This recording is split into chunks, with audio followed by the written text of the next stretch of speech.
How to fix CapCut not opening on PC. Hey everybody, welcome back to another video. In this video, we're gonna learn how we can fix CapCut not opening on PC. So without any further delay, let's begin with the video. But before beginning, I want you to make sure to hit that like, share, and subscribe icon.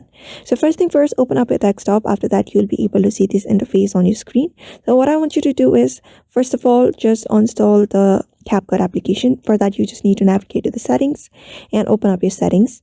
After opening up your settings, you just need to go to this app section, and there just search for CapCut. Just type in CapCut and you should be able to find CapCut. After that, click on it and you should be able to see this uninstall application. Just hit the uninstall and reinstall the application onto your device and see if that fixes your issue or not. Or before that, you may also restart your device. For that, just go to the Windows and restart. After that, the next thing I want you to do is navigate to the search bar and type in temperature, %.temperature. And here, just delete the unnecessary files and folders from your device of that temperature. And just cross it out. And that's how you basically do it. So therefore, just follow the steps and you should be able to fix your CapCut not opening on PC. So therefore, I hope this video was helpful to you.